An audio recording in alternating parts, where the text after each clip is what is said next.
Често сме сведоци на прекршување на правата на децата во земјава. Некогаш повеќе ги забележуваме, но некогаш и поминуваме покрај нив да не ги забележиме. Колку се почитуваат правата на децата во нашава земја? Што се направи во изминативе 30 години токму за поддршка на децата и на нивните права? Односно да сите деца да ги уживаат истите права. Ова утро ќе разговарам со председателот и основачот на првата детска амбасада во светот Меѓаши, Драги Змијанец. Најпрво ќе ви посакам добро утро. Добре ни дојдовте во добро утро секое утро и честитки за јубилејот 30 години постоење на првата детска амбасада во светот Меѓаши. Јубилеј кој што и тоа како не е воопшто мал, нели? За една ваква организација, но и за една така да наречам болна тема која што представува за сите нас во ова општество. Што представува за вас јубилејот од 30 години? Прва асоциација, благодарам, ова е прва телевизија која го одбележува нашиот јубилеј, 30 годишен, колку што државата Македонија постои, толку и ние. Сме поминувале ни сите можни предвидливи и непредвидливи ситуации, препреки, започнувајќи од војната во поранешна Југославија, спасување на деца погодени од војната, па потоа косовската криза, па внатрешниот конфликт. 2001 година кога отворивме прифатилиште за деца внатрешно раселени, тука ни се родија и 3 бебиња. Па потоа мигрантската криза, па потоа имавме активност за помош на децата од Сирија. Се огласивме и за случувањата со Украина и морам да кажам дека турбулентни ни се овие 3 години. Кога говорите за правата на децата, знаете, правото на живот е едно од најважните права, тој во моментот се загрозува по повеќе основи, како резултат на војна, како резултат на загадена животна средина и воздух. И мислам дека моравме да се мобилизираме како граѓанска организација да ги искористиме сите инструменти кои ни стојат на располагање. Тоа е, ја повикавме Македонската коалиција за правата на детето да изготви трети извештај, така наречен извештај во сенка. Истиот беше доставен до Комитетот за правата на детето. Минатата година го браневме, очекуваме препораки од комитетот и да вршиме понатаму притисок до македонските власти да ги спроведуваат тие препораки. Но она што е многу карактеристично за нас е што децата по втор пат подготвија извештај во сенка, самите деца, и доставивме втор детски извештај до комитетот и децата има средба со членовите на комитетот. И ние свативме дека детското учество, детскиот активизам ни е многу важен во застапувањето на правата, односно децата да самите се застапуваат, ние да им бидеме повеќе како логистичка поддршка и формиравме детски совет во рамките на собранието на првата детска амбасада во светот Меѓаши, кај што возрастните членови на собранието имаат можност точно да знаат што се случува, кои се нивните потреби и како да ги застапуваме. Драги, колку се променија работите во изминативе 30 години? Колку дојдовме до некој начин на подобро место за децата и за почитување на правата на децата? Па некогаш имам чувство дека тапкаме во место, но една работа сум сигурен дека на повисоко ниво го ставивме детската личност, детето, неговите права и обврски, неговата индивидуалност, различност по сите основи како прифаќање во општествен контекст. И мислам дека децата нас не препознаваат, не само преку Ало Бушако телефонот за деца и млади, каде што и тие и нивните родители, старатели и пошироката заедница, семејна, ни се доверува за проблеми со кои се случуваат децата. Ние би рекол сме гласноговорници, правиме разни истражувања, јавни дискусии, дебати. Одговоривме соодветно и на пандемијата, од самиот почеток кога започна пандемијата, чинам ова време пред 2 години. Први влеговме во институционална поддршка со скафандри и маски и заштитни ракавици помогнавме на детска клиника и други некои кои побара поддршка и помош. Го активиравме тој граѓански солидарен, би рекол, фонд, што граѓаните го даруваат во нашите касички и ние првите средства за тоа ги наменивме. Потоа успеавме да се организираме. Имаше потешкоти и околу следење на наставата од ранливите категории деца. И нема можност на квалитетен интернет, на квалитетни компјутери и така натаму. Успеавме заедно со неколку организации да ги обезбедиме преку МАСИТ и АСК. Заедно со Мегеш ги детектиравме децата на кои им е потребно помош и ние тоа го сторивме. Она што ме загрижува, како би рекол, организација која е предпознатлива во граѓанството за заштита на правата на децата и градење култура на мирот најрана возраст, е што во извештаите кога ги доставуваме до комитетот, некои работи се повторуваат. И тоа не би рекол дека се должи на непочитување на правата на децата, повеќе би рекол на недоволна функционалност во спроведување на членовите во пракса, членовите од Конвенцијата за правата на детето, односно, би рекол, нефункционалност на системот, недоволна координираност. И мислам дека она што треба да го работиме во наредниот период е повеќе работа со државните институции и воспитно-образовните институции, заради тоа што детскиот активизам, детското учество треба да биде вклучено паралелно со родителското учество, со родителските совети, со училишните одбори, со самото училиште, да изградиме една атмосфера каде што ќе можеме да градиме активни граѓани кои ќе прават промени, а тоа може да го направиме ако со децата работиме уште од рана детска возраст. 30 години постоење на првата детска амбасада во светот Мегеши. За овие 30 години во кој период најмногу биле повредувани детските права и кои детски права се прекршуваат најмногу за овие 30 години, оние што интензивно се повторуваат? Значи, кога почнавме со година дена после како се формиравме 92, една од активностите во условно кажано мировременски услови ни беше да го отвориме првиот SOS телефон за деца и млади. И кога ќе направам споредба тогаш и сега, тогаш и децата се за љубовни проблеми, за училишни проблеми, за некаков тип на многу по-лесни проблеми со кои може нашите SOS оператори да се среќаваат. А како времето изминува, дали општеството натежнало не знае да доволно се справи со проблемите или пак тоа се што се случува кај децата е рефлексија од една општествена, би рекол, недоволна грижа и функционалност, ни се јавуваат посериозни проблеми, како што се киднапирање, грабнување, отуѓување на детето од родителот, сексуална злоупотреба, педофилија, сајбербулинг, булинг, меѓуврсничко насилство. И тоа се случува во континуитет.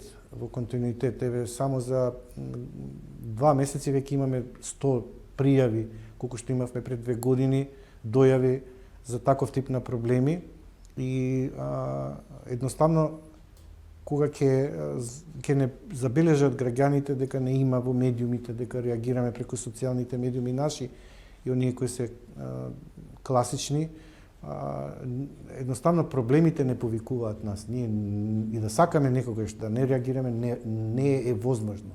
Дали ќе не побарат граѓаните, дали ќе не побарат децата, дали медиумите. И најчесто нашите успеси, би рекол, условно кажано, се не е проектни. Ние многу често ги користиме ресурсите од проектите што ги добиваме за да можеме да обстанеме и финансиски да се одржиме. Непроектните ни се најголемите промени кои сме ги направили. Јас се сеќавам 2014 го сменивме кривичниот закон, каде што за построго санкционирање на сексуалните предатори, злосторници, минималната казна ја качивме на 12 години, дури имаше еден член каде што за потешок настан, кога животот се доведе до прашање, има и доживотна казна затвор. Па се залагавме, ако се сеќавате, за медикаментно-фармаколошка терапија, така наречена хемиска кастрација. Паралелно, како што кажем, работиме на мировно образование. Имаме многу професори кои не се вклучени во тековната работа со децата И она што мене најмногу ме радува е детското учество и детскиот активизам. Кога ги гледам децата колку им е потребно еден сигурен простор каде што тие ќе го кажат сето тоа што им се случува. Низ разни форми, дали е тоа форум театар, дали е тоа некаква јавна дебата, дискусија или пак подготов на извеждаат, сваќам дека на децата им е неопходно потребно и дома, и во училиште, и на улица соодветен простор каде што ќе може да се изразат. Да, кога државата, кога Македонија се заложува или прави нешто за почитување на детските права? Па, декларативно секогаш ќе кажат, дури нивните извештаи иницијални кои ги доставува државата, дека состојбата најчесто е подобра отколку што во реалност во пракса е.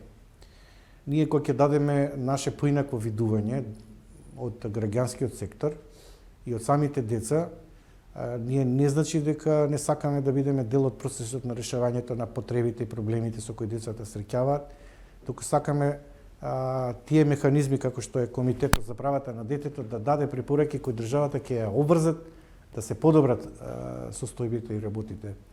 Ќе кажам, многу е променето од пред 30 години, кога ќе кажеш право на дете, веќе многу децата и се охрабрени, иако имаме доста кои говорат, посебно наставниците, воспитувачите, па имаат обврски секако, децата се обучуваат, едуцираат, воспитуваат и на обврските. Но пред 30 години да се говори за правата на детето беше непоимливо, дека детето е посебна личност, дека треба да биде вклучено во сите одлуки кои се донесуваат, да се во негов интерес, активно да учествува, да се слуша неговото мислење, неговиот глас. Мислам дека на тој план ние како гласноговорници на детската кауза направивме многу. Да, имаме еден голем проблем со кој што се соочуваме во земјава. Тоа е на ранлива група која што многу често секојдневно ја гледаме по крстосниците, по семафорите, каде што деца и на снег и на плюс 40 степени се изложени надвор на студ и на многу топло време да питачат. Зошто не се превзема нешто во поглед, односно да превземе нешто државата за овие деца, за да го имаат, нели, да ги имаат истите права како и сите останати деца, односно правото на достоинствен живот. Па се превзема, мислам дека има мал исчекор напред во однос на децата фантоми да се регистрираат во извод со матична книга на родените, иако уште постојат деца невидливи. За жал кои може да бидат грабнати, киднапирани, никој да не знае каде се. Се превзема некакви дневни центри кај што децата може да одат евентуално како прв чекор до одење на училиште, но не се превземаат некои посериозни мерки од аспект на децата рано, во раната возраст да добијат бенефиции од страна на државата, да користат бесплатно градинка, да стекнат нови животни вештини, да децата градинката доживаат како образовно-воспитна институција, да се откажат од улица и да се вклучат во првиот чекор на задолжителното основно и средно образование. Образованието, морам да кажам, е клуч и на неписменоста, и на сиромаштијата, и на злоупотреба на детскиот труд, така да без вклученост на децата во воспитно-образовниот од рана детска возраст од градинка не можеме да очекуваме поголеми резултати. Тоа е едниот момент. Вториот е што некогаш и децата и самите родители, а има и криминални банди кои ги злоупотребуваат за питачење и за заработка.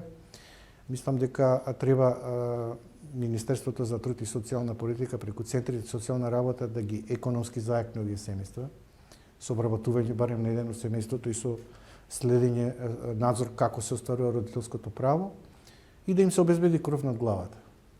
Овие три елементи ако успеат да се подобрат, ја мислам дека се помалку ќе имаме деца на улица, питачи и нивниот труд ќе се злоупотребува. Едноставно, ако тоа дете го оттргнете од една таква нездрава средина, го ставите во други услови на живот, нема да биде детето питач, туку ќе има други животни навики и потреби. Да, ја споменавте и со еселнијата Ала Бушовка, колку децата се охрабруваат да се јават денеска на телефонската линија и да пријават некаква злоупотреба, дали се работи од страна на родител, старател или пак некој од членот на поширокото семејство. Значи, ние отворивме нова веб платформа, нова комуникацијска платформа, кај што има и чат, кај што децата може да се јават Значи 24/7 работиме, имаме млади активисти, волонтери кои се активни. Говориме многу често околу тоа, ги користиме сите социјални алатки и децата кои што се приклучени претежно Инстаграм и така натаму. Но морам да кажам дека имам забелешка дека се уште децата не се јавуваат. Повеќе се јавуваат возрастните во име на децата или кога имаат децата некакви потешкоти и проблеми, иако за нас децата учат во трето одделение. Правиме план како со нашите волонтери поинтензивно да пристапиме во училиштата за да им ја доближиме линијата.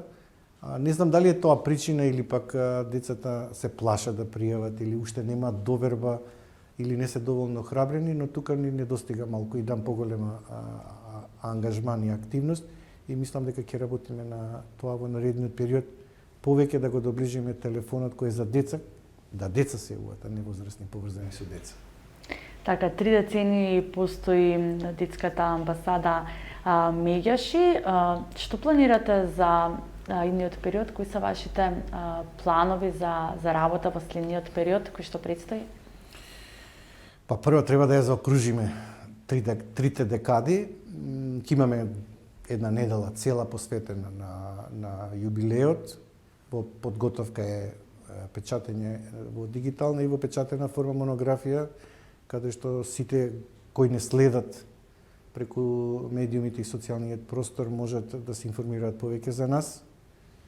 Ќе има свечен настан, ќе има аукција, ќе имаме јавна дискусија и многу работи се веќе во процес на договарање и преговарање и упатувам апел до граѓаните, до сите што не следат, дека никогаш не е доста да се вклучат во ова големо семејство наречено Прва детска амбасада во светот Меѓиш, иако Македонија е мала, има големо душа и срце да има една таква благородна идеја како што е детската амбасада Меѓиш. Јас ви посакувам уште многу децении да постоите и да ги овозможувате детските права и да им помогнете секако на сите деца кои што се наоѓаат во некаква загрозена група да ги имаат сите детски права кои што им следуваат и им се пропишани секако со Конвенцијата за права на децата. Благодарам за поканата.